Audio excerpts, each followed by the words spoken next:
Hello friends, मी पल्लवी आपल्या चॅनलमध्ये तुम्हा सगळ्यांचं मनापासून खूप खूप स्वागत आहे। कशात फ्रेंड्स, तुम्ही मजेत ना? आता वाजलेत बघा सकाळचे 10 आणि काहीच काम झालेले नाहीये, फक्त चहा झालेला आहे आणि मुलांना दूध वगैरे देऊन झालेलं आहे।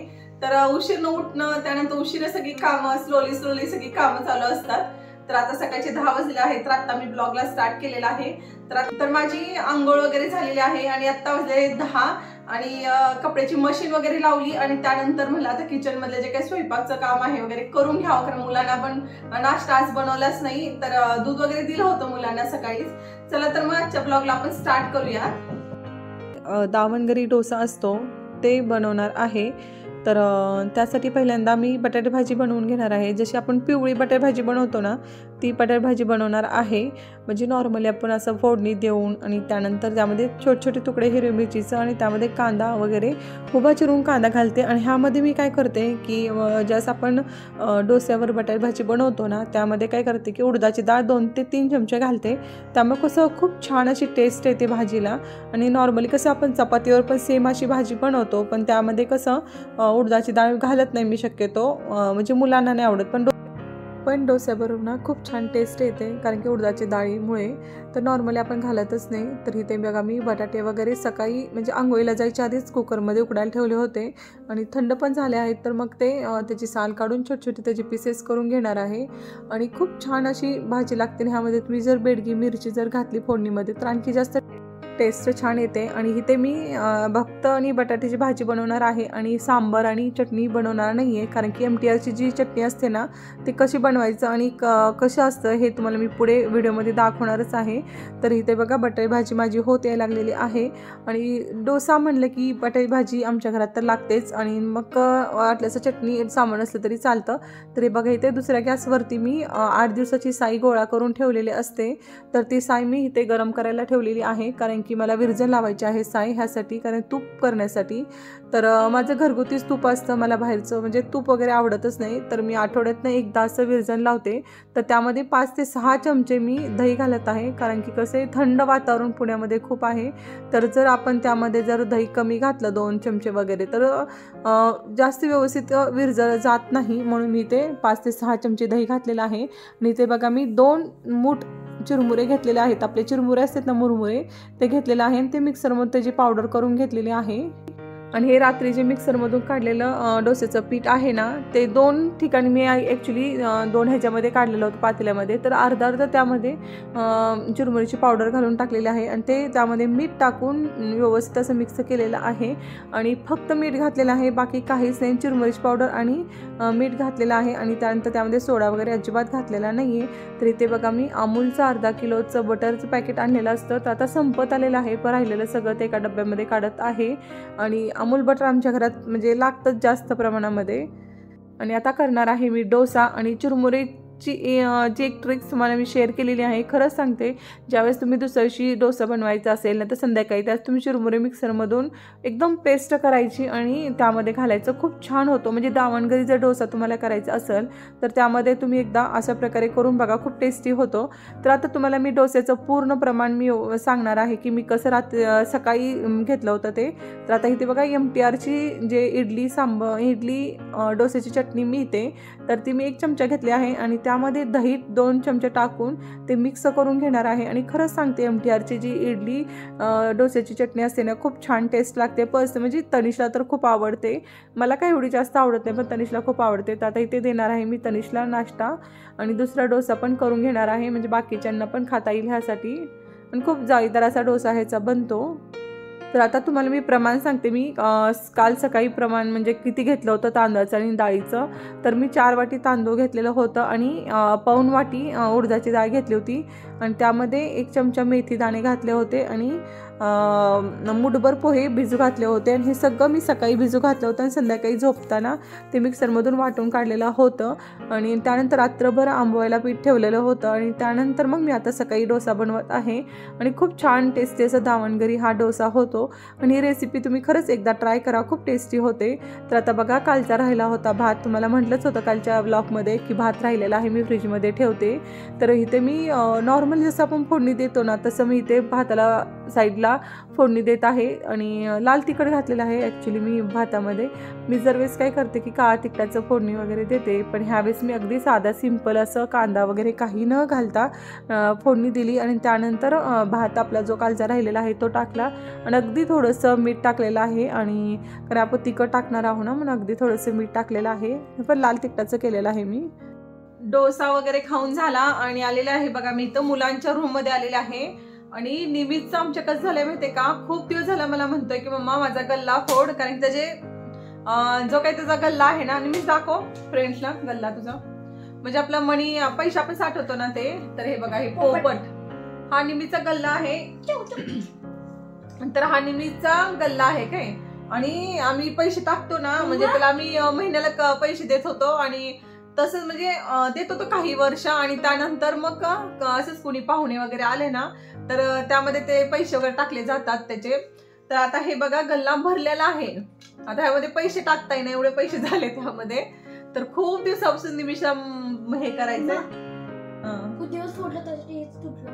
तुटलं का? आणि बघा आता खूप दिवस झाले त्याचं चाललंय मम्मा फोड मग चला मला आज फायनली आपण गल्ला तुझा फोडूया. पण एवढा छान पोपट आहे ना हा, की फोडायचं मन करत ना, आपल्या घरचं नाही ठेवायचं, कुणाला तर देता येईल असा माझा विचार खरं करते मी. पण आता काही मुलांसमोर मला हे आता फोडावंच लागणार. बघते मी तरी न फोडता जर आपल्याला त्यातनं पैसे काढता आले तर बघायचं, नाही तर मग फायनली मग हे फोडावंच लागणार आहे. चला तर आता निमिषला मी सांगते गल्ला फोडायला आणि बघूया किती पैसे आहेत काय बघूया. निमिष मला देतोय का पैसे किती बघूया आपण. चला तर मग आता गल्ला फोडूया आपण. आता इथे बघा निमिष आमचा गल्ला फोडत आहे. कसं फोडणार आहे आता निमिष ते? शेवटी ते फुटूनच जाणार आहे वाटते. ओके कर मग.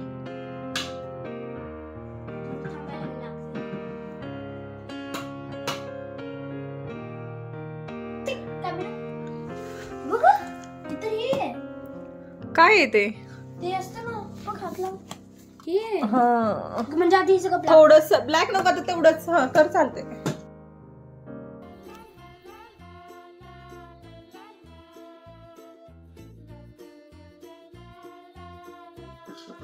आता कसं आहे माहितीये का, निमिषनं राडा केलाय ना हा सगळा, तर निमिषच झाडू मारणार. आता निमिष तू झाडू मारायचं, सुपली आणि झाडू घेऊन ये, ते साईडला ठेवतो पर्यंत.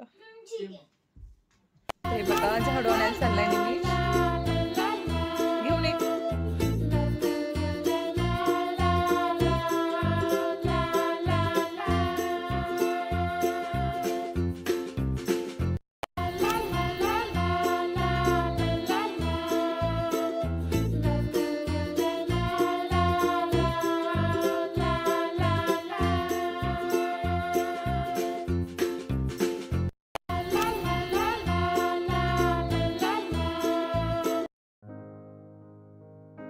हे बघा सगळं मस्त पैकी स्वच्छ केलाय बघा निमिषनं. झाडू छान मारलाय निमिषनं, छान मारलाय ना तनू. हो तनू. आणि बघा माझा मोठा मुलगा आहे काय कसा बसलाय बघा, कसा बघतोय. अजिबात कॅमेऱ्यासमोर नको असतं त्याला.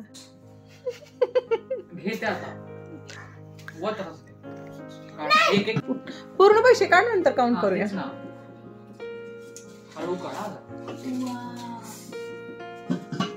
हळूच फाटतील निमिषा पैसे.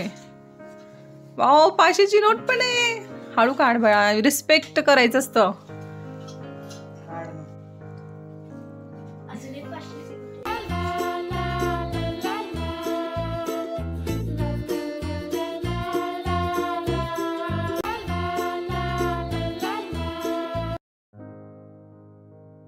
तुला 500 नोटा जास्त आवडतात का 2000च्या?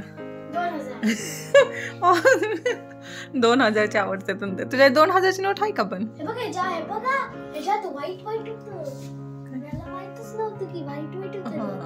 ते बहुतेक काय म्हणतात ते POPच असतं वाटते ते, हा ना.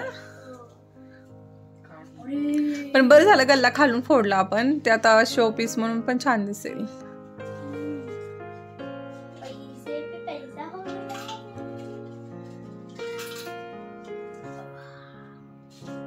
काही खरं नाही बाबा, भरपूर पैसे आहेत. आता माझ्या बर्थडेला काहीतरी गिफ्ट मिळते मला निमिषकडनं मस्तपैकी. हा काय देणार आहे मला गिफ्ट बर्थडेला?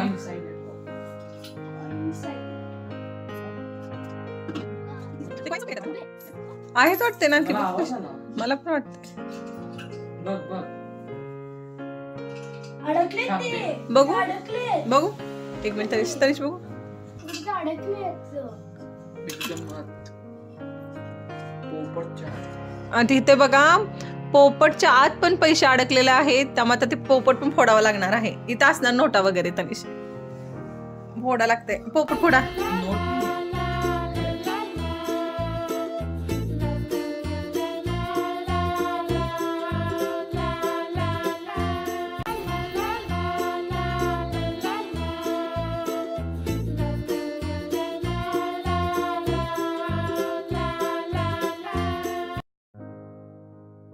निमिष हे बघा, निमिषने गल्ला फोडलेला आहे. निमिषचे पैसे दाखवते तुम्हाला. हे बघा एवढे पैसे आहेत, खूप सारे पैसे आहेत निमिषचे. निमिष तू काय करणार एवढे सगळे पैसे? मी तुमच्यासाठी गिफ्ट घेणार आहे भैया मम्मा आणि पापासाठी. काय गिफ्ट घेणार आहेस?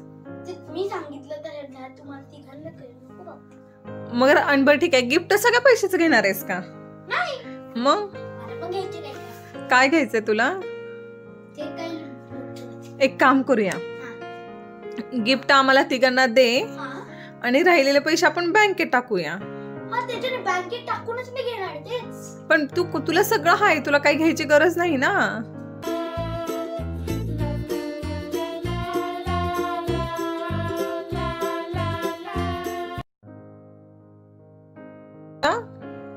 पॉकेट मनी.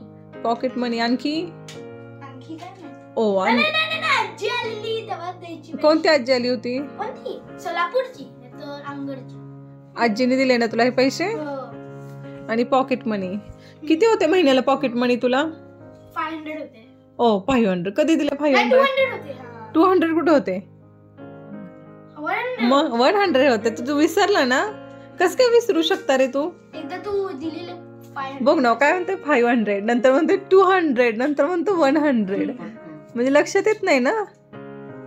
आणि 1 लाख दिल्यानंतर तर कसं व्हायचं तुझं? मग 1 लाख दिल्यानंतर कसं होणार मग? तुला एका मुलाची मजा आहे ना. तर आता मी सपोज तुला मी 1 लाख रुपये दिले, हा तू 1 लाखच काय काय करशील? काय काय शॉपिंग करशील? गेमिंग सेटअप बस एवढंच. फक्त गेमिंग सेटअप? पैसे द्या, पैसे घ्या, पैसे घ्या आणि पैसे द्या. निमिष तू किती भारी बोलतोस रे. निमिष झाले का काउंट सगळे पैसे? किती पैसे? 4186. 4000 एवढे पैसे आहेत? आता काय माझ्या मम्माचा बर्थडे आता खूप मोठा होणार म्हणायचं. मग खूप छान गिफ्ट मिळणार. हा काय सांगायचंय? आता बघा 10 रुपयाचे आहेत 5 नोट. मग मी आता पापाच्या ट्रेड करणार. म्हणजे 50 रुपयाचे नोट्स असतात. मी पापाचे 50 घेणार. ते पहिले 10 रुपयाचे 5 आहेत ते देऊन टाकणार. मग 1 नोट होते. हा बरोबर. हुशार. हुशार आमचा निमिष. आणि बघितलं ना निमिषचं कसं पैशाचं, म्हणजे मुलांचं आजकालचं बघितलं ना कसं पैशाबद्दल मत आहे वगैरे. म्हणजे ॲक्च्युली त्यांना असं पैशाची काही हाव नाही आहे, पण म्हणतात ना असं. मी पण लहान असताना माझ्या आजीकडे ॲक्च्युली मी साठवायची. मला आठवते की एकदा माझे 900 रुपये साठले होते आणि मला त्यावेळेस खूप वाटायचे. म्हणजे त्यावेळेस आपल्याला वाटायचे खूप जास्त पैसे आहे ते, पण त्यावेळेस कुठलं गल्ला वगैरे असं काही नसायचं. तर मी तर म्हणजे माझ्या आजीकडे, तिला मी बाई म्हणायचं, तिच्याकडे पैसे हमेशा मी साठवायची. तर मुलांचं राहतच तसं थोडंफार खरं तर आता इथे बघा मी इस्त्री करत आहे. माझं जे आपण रोज डेली ब्लॉगिंग वगैरे करताना मला कुर्तीज वगैरे लागतात घालायला वगैरे. तर मी काय करते की 5 ते 6 असे कुर्ती साठले ना, मग मी एकदम इस्त्री करते. म्हणजे रोज एक करत बसण्यापेक्षा, कारण तेवढं वेळ पण नसतो. तर म्हटलं 4-5 साठले तर मग मी इस्त्री करून ठेवते. तर ब्लॉगिंगला वगैरे कुठं पुण्यात जायचं म्हणलं तर लागतातच. त्यामुळं मी काय करते की 4-5 साठले म्हणजे धुवून ठेवून वॉश करून, म्हणजे आपण हे वाळवले ना आणि मग तर इस्त्री लगेच करून ठेवत नाही. 4-5 साठले की मग इस्त्री करून ठेवते. तर आता इथे मी सगळ्या माझ्या जे काही कुर्तीज आहेत ना त्याची मी इस्त्री करून ठेवणार आहे. आणि तुम्हाला एक गंमत सांगते, मी लग्नाच्या आधी ना कधीच इस्त्री करत नव्हते. खरंच सांगते, मला खूप भीती वाटत होती लग्नाच्या आधी इस्त्री करायची. लग्न झाल्यानंतर अगदी तणी झाल्यानंतर सुद्धा मी कधीच इस्त्री केलेली नाही. आणि आम्ही ज्यावेळी जर्मनीत गेलो होतो ना त्यावेळेस तर काय झालं होतं की इस्त्री तिथं तर असं काही भेटतच नाही, म्हणजे बाहेर लॉन्ड्रीला टाकणं वगैरे जे काही आहे ते आपल्याला घरीच करावं लागतं. तर तिथे सुद्धा मी माझ्या कपड्यांची कधीच इस्त्री करत नव्हते. तर माझे मिस्टर करायचे इस्त्री वगैरे सगळं, मी कधीच करत नव्हते. कारण काय माहीत की लग्नाच्या आधी एकदा माझ्या हाताला पोळलं होतं, तेव्हापासून माझ्या मनात जी इस्त्रीची भीती बसली होती, त्यानंतर मी कधी करतच नव्हते. तर आता कसं निमित्त झाल्यापासून जरा सवय लागली आहे त्यामुळे मी करते. तर तरी पण 1-2 वेळा मला जरासं हे झालं पोळलं होतं तेव्हा, पण मग नंतर सवय लागल्यानंतर काय वाटत नाही. पण सुरुवातीला नको वाटायचं, भीती वगैरे वाटायचं. चला तर आता मी राहिलेला किती 3 आणखी कुर्तीज राहिलेल्या आहेत, त्यांची पण इस्त्री करून घेते. आणि कसं इस्त्री वगैरे केल्यानंतर कसं छान दिसतात आपल्याला, म्हणजे कपडे वगैरे घातल्यानंतर. आणि इस्त्रीचे कपडे घातल्यानंतर एक म्हणतात ना पर्सनॅलिटी लुक वेगळं दिसतं, त्यामुळे मी खरं तर करते. आणि कॉटनची वगैरे कुर्ती असतात आणि गोळा झाले की ती बरोबर व्हिडिओमध्ये दिसून येतं. मला वाटत होतं की नाही दिसणार, पण खरं सांगते दिसून येतं. त्यामुळे कसं जरा व्यवस्थित असं केलं तर छान वाटतं, त्यामुळे मी इथं इस्त्री वगैरे करत असते. आणि कसं आहे माहिती आहे का, कॉटनचं कपडे वगैरे असेल तर त्याला इस्त्री करणं गरजेचंच आहे. आणि हे बघा तुम्हाला ब्लॅक कलरचा हा ड्रेस दिसतोय ना, ॲक्च्युली मी ड्रेस मटेरियल मागवलेला होता मिशोवरून. इतकी चीप क्वालिटी निघाली काय सांगायचं. हे एकदाच वॉश केला मी आणि इतका खराब कपडा निघालेला आहे, म्हणजे इतकं जुनाच खूप दिसायला लागला आहे. कारण की आता तुम्हाला व्हिडिओमध्ये जरा वेगळा दिसत असेल, पण समोर जर बघितलं ना तर खूप म्हणजे खूप त्याचा कपडा खराब निघाला. म्हणजे बघा ना आता की ड्रेस मटेरियलला पण पैसे गेले, त्यानंतर शिलाईला पण पैसे गेले, आणि तसं टिकावं तर वाटतं ना माणसाला. पण हे पूर्ण इतकं क्वालिटी चीप निघाली ना ड्रेस मटेरियलची. मिशोवरून घेतला होता मी. तर आता बघा इथे राहिलेत कपडे माझे आणखी 3 राहिलेत कुर्तीज. मग 3 कुर्ती केल्यानंतर मग माझं सगळं काही घरातलं काम होणार आहे. कारण की इतकं थकायला होतं ना दिवसभर, त्यानंतर एडिटिंग वगैरे असतं आणि मुलांचं पण काही ना काही असतं. नंतर निमित्त थोडंफार अभ्यास घेणं वगैरे, त्याला बसवणं वगैरे, तसं मुलं करतात माझी दोन्ही पण मुलं अभ्यास. पण कधी कधी निमिषला आठवण करून द्यायला लागतं की निमिष अभ्यास कर, कारण त्याचं फुटबॉलमध्ये इतकं मन गुंतलंय ना, तो घरात पण फुटबॉल वगैरे सारखं त्याचं चालू असतं. आणि त्यानंतर TV बघणं वगैरे असं सारखं चालू असतं नेहमीचं, त्यामुळे त्याला सारखं आठवण वगैरे करून द्यावं लागतं. तर आता माझं सगळं काय इथे इस्त्री करून झालेलं आहे. आता मी कपाटमध्ये सगळे कपडे ठेवून घेते. आणि हे बघा कपाडामध्ये पण किती माझा असा राडा वगैरे झालेला आहे. तर आता कपाडामध्ये पण मला असं थोडंसं अरेंजमेंट वगैरे व्यवस्थित करायचे. आधी इथे हँगर वगैरे होते, पण हँगर काढून नंतर आणखी मी सेल्फ असे कप्पे वगैरे करून घेतले. घरातील सगळी कामे वगैरे झालेली आहेत आणि माझे ऍक्च्युली इस्त्री करायचं राहिलेलं होतं, पण माझं काम पूर्ण झालेलं आहे. तर चला तर मग आजचा ब्लॉग मी इथेच थांबवते. कसा वाटला आजचा ब्लॉग मला कमेंट बॉक्समध्ये नक्की सांगा. आणि व्हिडिओ आवडला असेल व्हिडिओला लाईक करा, शेअर करा. चला तर भेटूया आपण अशा नवनवीन ब्लॉगमध्ये. तोपर्यंत बाय, काळजी घ्या सगळ्या.